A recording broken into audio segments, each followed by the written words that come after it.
September 10, 2001.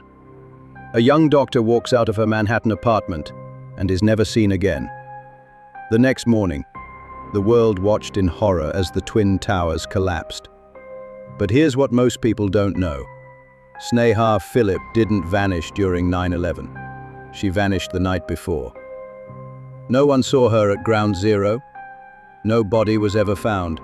And yet, her name is carved into the 9/11 memorial. Some say she died a hero. Others believe she used the chaos to disappear. This is one of the most chilling unsolved cases buried beneath the ashes of history.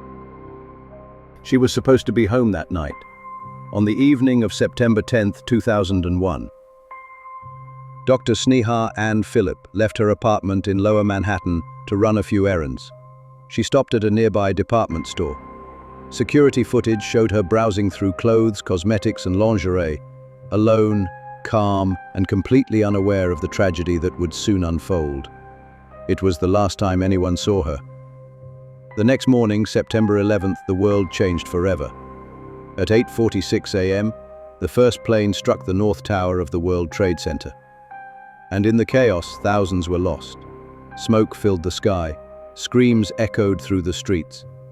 And in the middle of that nightmare, Sneha Philip simply vanished. But her story doesn't end there. In fact, it barely even begins.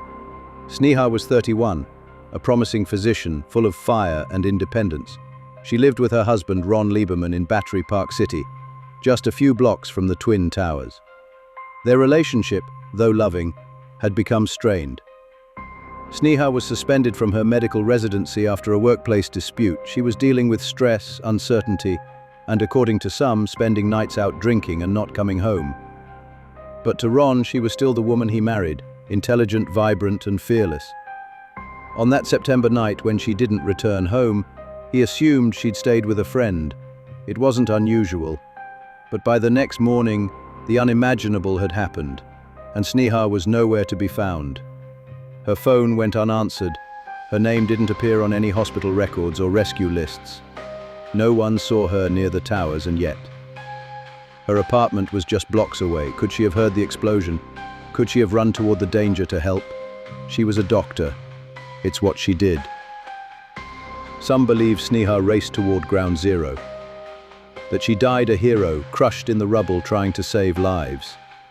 But others aren't so sure. Police began digging deeper. What they found only raised more questions. Her last known location was that department store. Her credit card was used there at 7:18 p.m. But after that, silence, no calls, no sightings, no trace. Investigators learned of her troubles at work.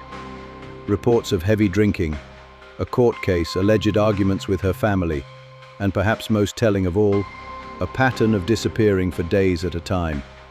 The NYPD quietly developed a theory that maybe Sneha didn't die on 9/11. Maybe she used the chaos to disappear, start over, leave behind the pressures, the expectations, and the pain. But to Ron, that was unthinkable. He fought tooth and nail for years to clear her name, to prove she wasn't a runaway or troubled or lost. To him, she was brave. And she had run toward the towers, not away from them. He filed lawsuit after lawsuit, demanded she be recognized as a 9/11 victim. Sneha Philip's name was etched into the 9/11 memorial, but even with that recognition, the truth remains buried. There was no body, no DNA, no evidence she was ever in the towers. Her last act, her final location, lost in the fog of the worst day in modern American history. Over 2 decades later, her case still haunts those who know it. Her photo still floats across missing persons sites. Her family still mourns without answers, and Ron still believes. Some say she was a victim of 9/11. Others whispered darker theories, that she staged her disappearance or met a quiet fate in the shadows of the city. But the truth may never be known. All we do know is that, on the night before history changed forever, Sneha walked out of her apartment and vanished into the noise. No goodbye, no closure, just silence.